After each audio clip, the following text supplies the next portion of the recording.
Hey guys, welcome back to our YouTube channel Unique Classes. तो आज हम discuss करने वाले हैं जो एसओएससी की तरफ से ब्लूप्रिंट आया है। ब्लूप्रिंट का मतलब अगर किसी को नहीं पता है तो बता दूं, इसका मतलब आपका एक तरीके से एग्जाम पैटर्न हो गया, सिलेबस हो गया, नेगेटिव मार्किंग कितनी रहने वाली, सब कुछ ब्लूप्रिंट में आपको बताया जाता है। तो वो बिल्कुल अच्छी तरीके से एक्सप्लेन करूंगी मैं आपको। यहाँ पर जो ह्यूमैनिटीज़ के लिए एक स्पेशली चीज़ इन्होंने ऐड की है, इन्होंने जो टॉपिक्स हैं वो भी आपको बताए हैं, तो आपके लिए फ़ायदा ही फ़ायदा है।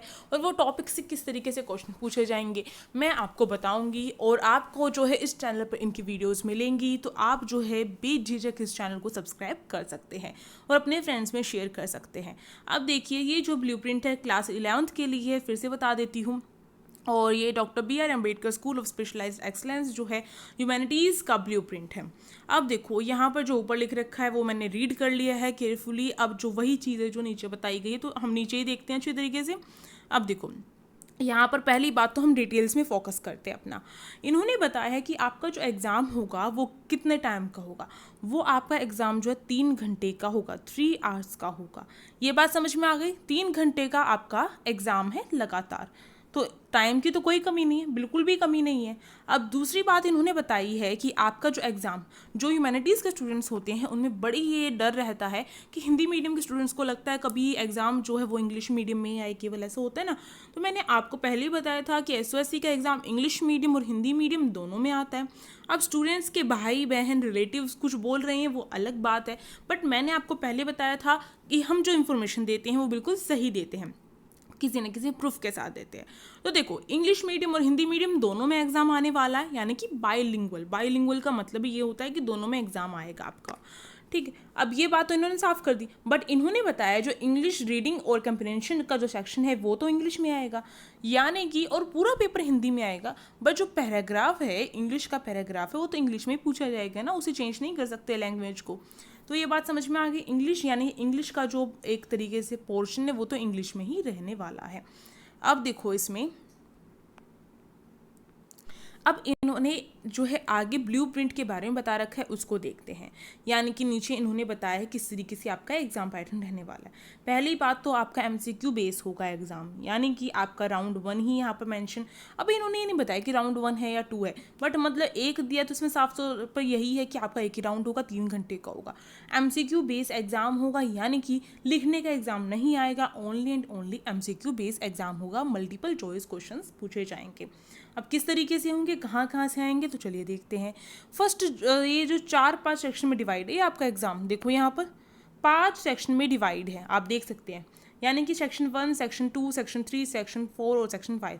जैसे आपका बोर्ड्स का एग्जाम आता था section A, section B, section C, section D, इस तरीके से, इसी तरीके से ये भी एग्जाम डिवाइड होकर आएगा। अब देखो, पहला जो सेक्शन है उसमें आपकी इंग्लिश रीडिंग एंड कंप्रिहेंशन आएगा, यानी कि इंग्लिश का पैराग्राफ आएगा और वहाँ से क्वेश्चन पूछे जाएंगे आपके, वो भी कैसे, मल्टीपल चॉइस क्वेश्चन। जैसे आपके बोर्ड्स के एग्जाम में इंग्लिश का जो पेपर आता था, इंग्लिश जो लिटरेचर का एग्जाम आता था, तो कंप्रिहेंशन जो आते थे आपके, वो क्या है, बिना पढ़े लिखे, मतलब हमने कभी रीड नहीं कर रखे थे और एकदम से आते थे। ठीक है, समझ रहे हैं इस बात को? अनसीन पैसेज उसी को कहा जाता है, यानी कि जिसको हमने सीन ना किया हो। इसी तरीके से आपके अभी भी आएंगे, एमसीक्यू बेस होंगे। अब देखो, ये जो है आपके 25 नंबर यहाँ से जो है कंटेन करते हैं। समझ रहे इस बात को? 25 नंबर आपके जो है नंबर ऑफ क्वेश्चन का इन्होंने 25 जो है क्वेश्चन पूछे जाएंगे आपके कंप्रिहेंशन से। अब इसमें आपको जो है अपनी रीडिंग स्पीड जो है वो तेज करनी पड़ेगी। कुछ बेसिक लैंग्वेज जो है एलिमेंट्स वो पूछे जा सकते हैं, ग्रामर जो है आपकी स्पेलिंग मिस्टेक्स वगैरह हैं उनको पूछा जा सकता है। ठीक है, एरर पूछे जा सकते हैं, वो भी किस तरीके से, पैसेज के थ्रू जो है वो पूछे जाएंगे आपसे। तो 25 क्वेश्चन पूछे जाएंगे यहाँ से आपके। अब ये जो है आपको खुद करना पड़ेगा। इसमें क्या है, आपको मैं थोड़ा सा आपको बता दूँ किस तरीके से अटैम्प्ट करना है। अभी नहीं बताऊंगी, जो एक सेपरेट वीडियो बनाकर आपको बता दूंगी, डोंट वरी। आप देखो, इसमें क्या करना पड़ेगा, आपको डेली प्रैक्टिस करनी पड़ेगी। जो भी पैराग्राफ है कहीं से भी निकालो, आप पैराग्राफ्स की प्रैक्टिस करो। आपको सपोर्ट मटेरियल मिला होगा, उसमें पैराग्राफ्स होते हैं, वहाँ से प्रैक्टिस करो। तो practice makes a perfect man. Okay, अब देखो यहाँ पर आपका सेकंड है डाटा इंटरप्रिटेशन जो है और लॉजिकल रीजनिंग जो है, वो दोनों की दोनों इन्होंने जो है सेक्शन सेकंड जो है उसमें जो है इंक्लूड कर दी है। 10 क्वेश्चन यहाँ से पूछे जाने वाले हैं, एमसीक्यू बेस होने वाले हैं। ओके, अब जो यहाँ पर डाटा इंटरप्रिटेशन है इसको लेकर मैं आपको सेपरेट बनाऊंगी वीडियो, उसमें आपको अच्छे तरीके से समझ में आ जाएगा। लॉजिकल जो रीजनिंग है उसमें इन्होंने बताई है कि जैसे कि आपके एब्स्ट्रैक्ट जो कंसेप्ट्स हैं वो आपसे पूछे जा सकते हैं, और नंबर्स को लेकर जो है लॉजिकल थिंकिंग आपकी देखी जा सकती है, आइडेंटिफाई करने के लिए जो है पूछा जा सकता है, रिलेशन देखने के लिए पूछा जा सकता है। यानी कि जो जो चीज़ें मैंने रीजनिंग की एक सेपरेट जो टॉपिक्स की वीडियो बनाई थी, कौन कौन से टॉपिक्स होंगे वो सारे टॉपिक्स इसमें इंक्लूड होंगे जिस तरीके से इसका सिलेबस है। ठीक है, और साफ तौर पे इन्होंने मेंशन किया है नंबर सीरीज़ हो गया आपका। ठीक है, और रिलेशन किस चीज़ में, आपका नंबर्स में जो रिलेशन पूछा जा सकता है, और पैटर्न वगैरह को लेकर, यानी कोई पिक्चर जो है लगातार चल रही है तो नेक्स्ट क्या आएगी इस तरीके से पूछा जा सकता है, और कटिंग फोल्डिंग पेपर ये चीज़ें पूछी जाएंगी, वाटर इमेज वगैरह हो गया, ये सब कुछ आएगा आपका। और वोकैबुलरी जो है वो उसको लेकर भी क्वेश्चन पूछे जाएंगे, कोडिंग डिकोडिंग हो गया वो पूछा जाएगा आपका। और इसके साथ साथ आपके शेप जो है और ग्राफिकल जो प्रेजेंटेशन है उसको लेकर भी यहाँ पर क्वेश्चन पूछे जाएंगे। थोड़ा बहुत ये ग्राफिकल जो प्रेजेंटेशन है ये आपका जो है डाटा इंटरप्रिटेशन में भी इंक्लूड हो जाता है। इस तरीके से आपका रहने वाला है ये साफ तौर पे इन्होंने बताया। यानी कि रीजनिंग का जो मैंने आपको ऑलरेडी सिलेबस बता रखा है, मैं मेंशन कर दूंगी उसको, उसका लिंक जो कमेंट बॉक्स में पिन कर दूंगी, उसे देख लेना, आपको समझ में आ जाएगा लॉजिकल रीजनिंग में क्या चीज़ें पूछे जाने वाली है। अब डाटा इंटरप्रिटेशन की बात है तो उसको लेकर सेपरेट वीडियो आ जाएगी आपकी। अब देखो यहाँ पर जो थर्ड जो इन्होंने जो सेक्शन रखा है बड़ा अटपटा रखा है, तभी तो मैं बोल रही हूँ कि बहुत अटपटा सा सिलेबस इन्होंने बताया अब की बार बनाया है। देखते हैं क्या चीज़ें हैं, और मुझे कुछ ऐसा डर लग रहा था और इसी वजह से ह्यूमैनिटीज़ की क्लास मैंने ऐसे ज़ोरदार नहीं करवाई, क्योंकि मुझे पता था ह्यूमैनिटीज़ में कभी भी कुछ भी कर देते हैं ये। इसलिए मैंने जो है ऐसा नहीं किया कि मैं आपको लगातार से बस व्यूज़ के चक्कर में क्लासेस करवाती जाऊँ और हो गया काम, नहीं, मैंने इसलिए अपलोड नहीं की थी। अब देखो, कैरियर जो ओरिएंटेशन है उसको लेकर पूछे जाएंगे 15 क्वेश्चन। इसमें क्या क्या चीज़ें होंगी, इसमें आपकी बेसिक अंडरस्टैंडिंग जो वो चेक की जाएगी डिफरेंट कैरियर को लेकर। जो भी करियर है ह्यूमैनिटीज़ में, यानी कि ह्यूमैनिटीज़ अगर ले रहे हैं तो आगे कौन कौन से करियर ऑप्शन होंगे हमारे पास, उसको लेकर क्वेश्चंस पूछे जाएंगे।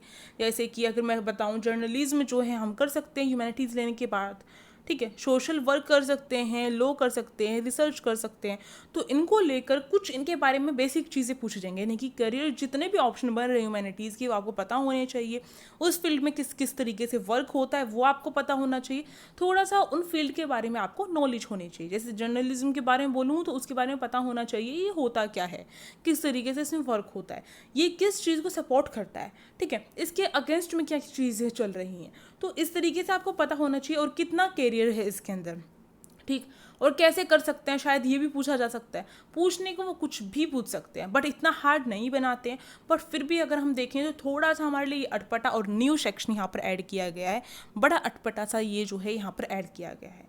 अब देखो 15 क्वेश्चन है इसके बाद यहाँ पर जो है आपका फोर्थ जो है यहाँ पर इन्होंने बोला है क्रिटिकल थिंकिंग। जो क्रिटिकल थिंकिंग है यानी कि हमारी, मैं अगर बात करूँ ह्यूमैनिटीज़ ले रहे हो ना तो ये चीज़ तो पूछी जानी ही थी, यानी कि आपकी क्रिटिकल थिंकिंग, आप जो है किस तरीके से सोच सकते हैं, तर्क वितर्क कैसे कर सकते हैं।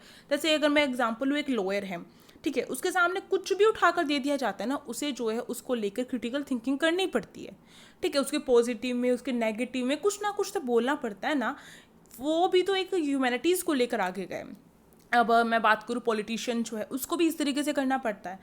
ह्यूमैनिटीज़ में अगर सिविक्स हम पढ़ते हैं तो उसमें साफ तौर पर हमारी जो क्रिटिकल थिंकिंग है उसको इंक्रीज़ किया जाता है, हम किस हद तक सोच सकते हैं। और अगर सही बताऊँ तो ह्यूमैनिटीज़ के जो स्टूडेंट्स अच्छे से ह्यूमैनिटीज़ को पढ़ते हैं तो वो भी अपने घर में भी आर्ग्यूमेंट करते हैं अगर कुछ चीज़ें गलत हो रही हैं तो, ठीक है। आप जो हैं, मैंने खुद ऐसे एनालाइज किया है या फिर मैंने खुद भी अब ये देखा है कि जब भी कोई ऐसी चीज़ उठकर आती है जो सब सोचने पे मजबूर ना हो भी हो तो ह्यूमैनिटीज़ के स्टूडेंट्स जो है कहीं ना कहीं से ऐसी चीज़ें सोच के निकालते हैं। तो यानी कि हम थोड़ी सी बहस वहस करने में आगे रहते हैं, बात साफ इतने भी कह सकती हूँ। और थोड़ी सी ये भी कि हम उस टॉपिक को लेकर जो है उसकी पॉजिटिव और नेगेटिव पॉइंट भी सोच लेते हैं और दूर की चीज़ें भी सोच लेते हैं कि अगर ये हुआ तो क्या होगा, इस तरीके से।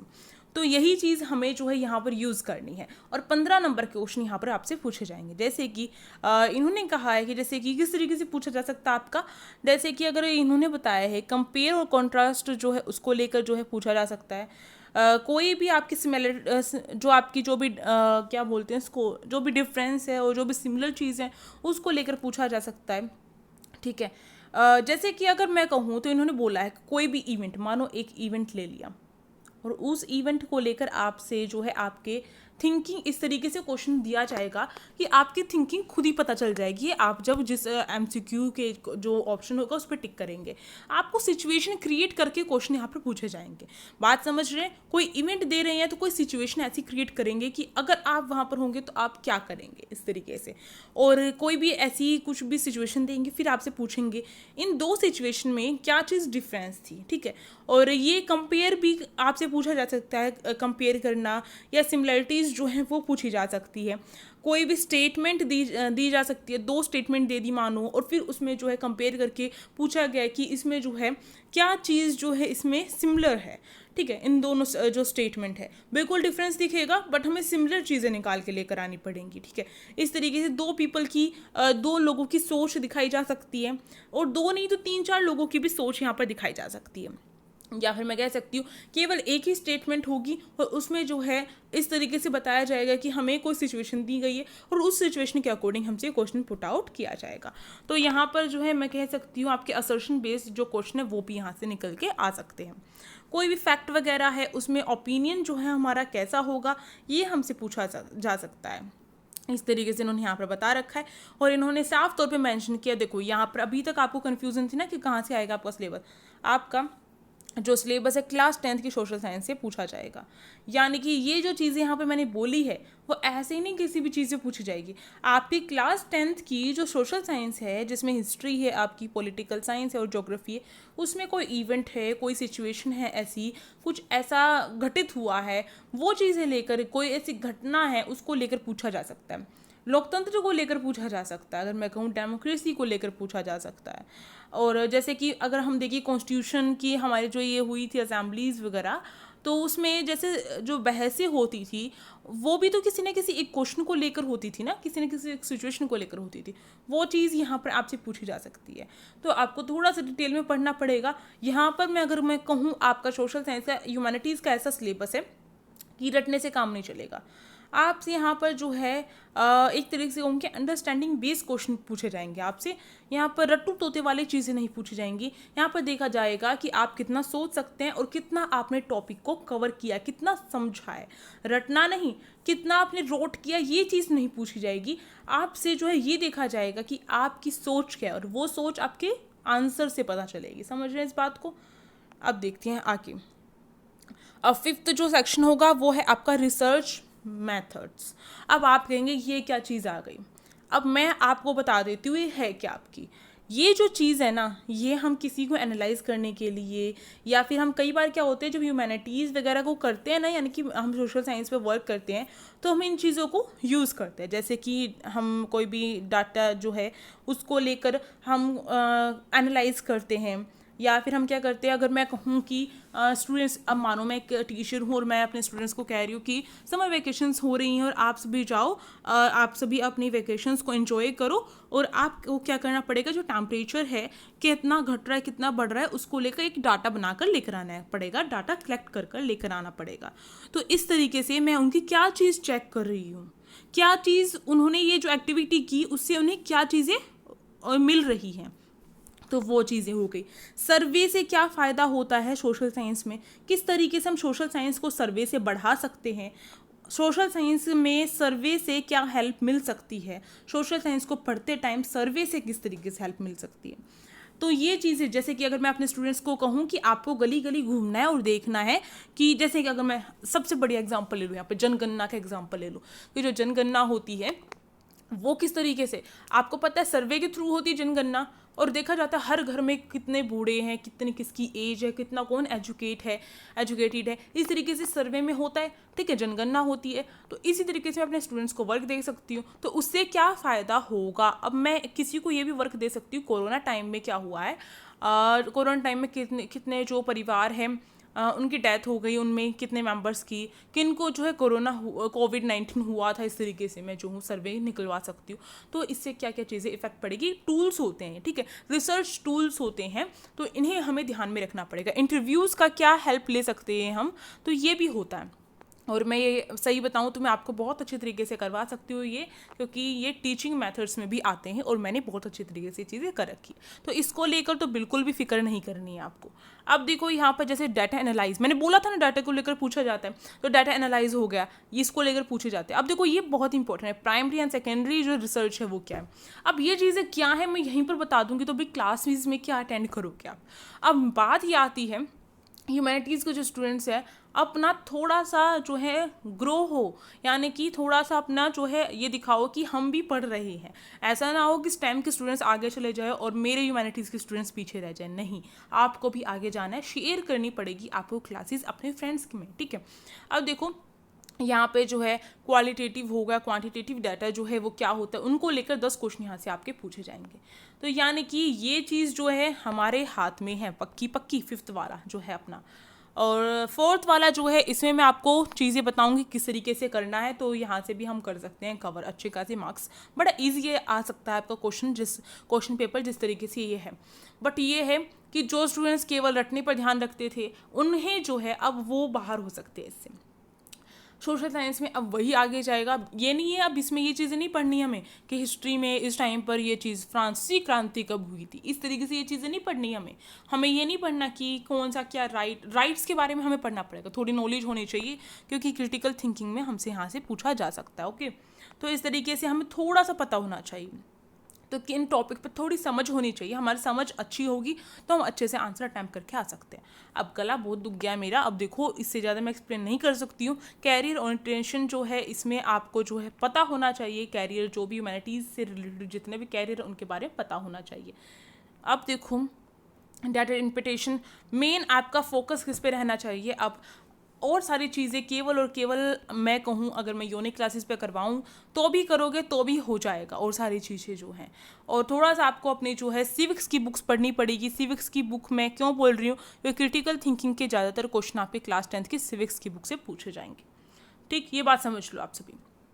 और यहाँ पर देखो पॉलिटिकल साइंस यानी कि सिविक्स और हिस्ट्री वगैरह जो है उनमें आपके जो क्वेश्चन है वो इस तरीके से बन सकते हैं, जैसे कि कॉन्स्टिट्यूशनल जो असेंबली हुई थी उसमें किस तरीके से जो बहसें हो रही थी कि हमें जो है हिंदी को जो है एक तरीके से नेशनल लैंग्वेज बना देना चाहिए या नहीं, इस तरीके से हो रहा था ना, तो उसको लेकर पूछा जा सकता है कि आपकी क्या राय है, इस तरीके से मतलब कुछ भी पूछा जा सकता है इस क्रिटिकल थिंकिंग में।